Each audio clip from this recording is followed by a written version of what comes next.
Bonjour. Aujourd'hui, j'aurais voulu vous parler de ce qui me tient à cœur, c'est de pouvoir aider, de par mon vécu, mon expérience, toutes les personnes qui traversent des moments difficiles. Pensez-vous que j'ai l'autorité et les compétences pour? Ben écoutez, en quelques mots, je vais vous résumer la vie de ma petite enfant jusqu'actuellement.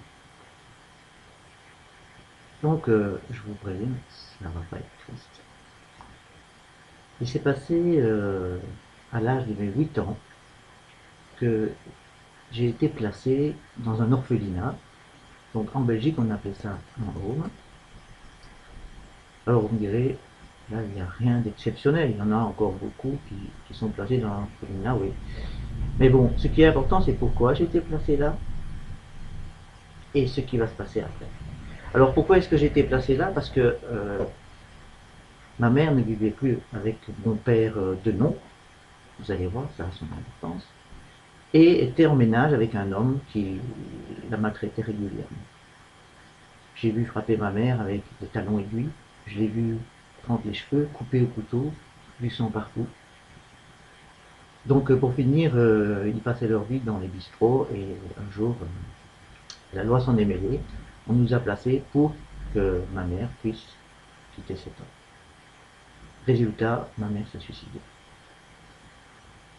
Donc bon, déjà pas facile, mais dans l'orphelinat où nous étions, eh bien, c'était pas facile non plus. C'était coup de ceinture, c'était coup de bâton.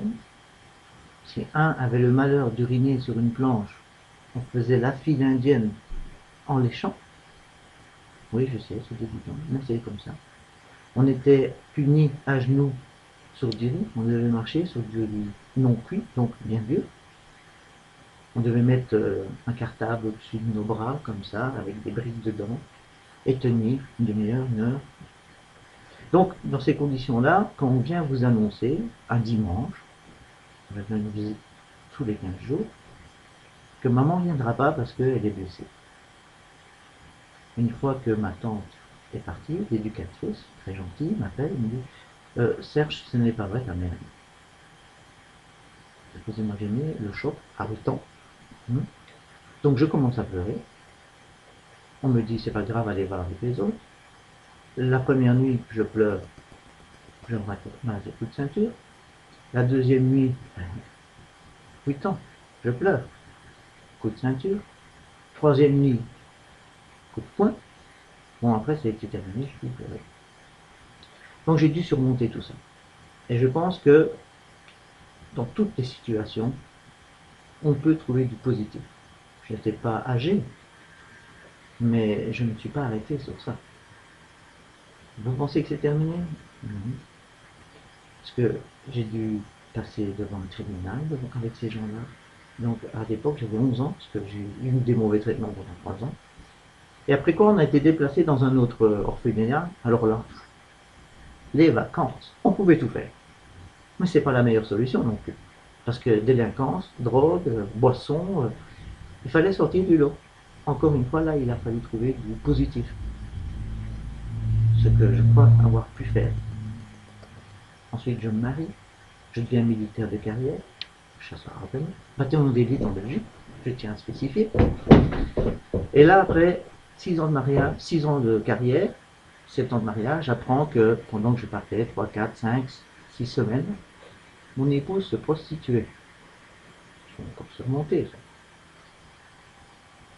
3 enfants, donc elle part avec un de mes officiers. Il faut vendre la maison, il faut vendre la voiture, il faut vendre la moto. Je me retrouve à la rue. Il faut surmonter. Il faut trouver du positif.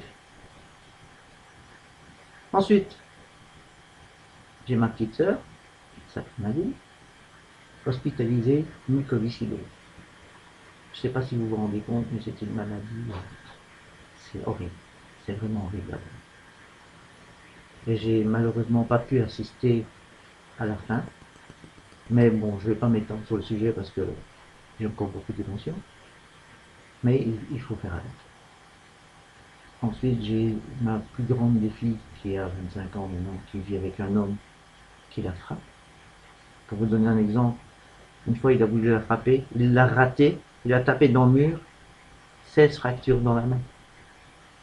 Elle a perdu un de ses enfants, quelques jours après la naissance. Donc voilà, le temps passe. Ce qui est important, c'est que tous, nous passons par des situations difficiles, voire dramatiques. Mais nous avons tous au fond de nous une force. Nous l'avons tous. Il faut juste la trouver. Cherchez le positif. Et là, ensemble, je crois qu'on peut faire un chemin. Donc, j'aimerais partager tout ça avec vous. J'ai écrit un livre sur le sujet. Et je voulais vous demander déjà si vous pensez que un livre qui raconte cette histoire, avec les façons qui m'ont permis de surmonter toutes ces difficultés, pourrait être utile à des personnes comme vous et d'autres. Voilà. J'espère qu'on aura l'occasion de se revoir et je vous remercie de votre écoute.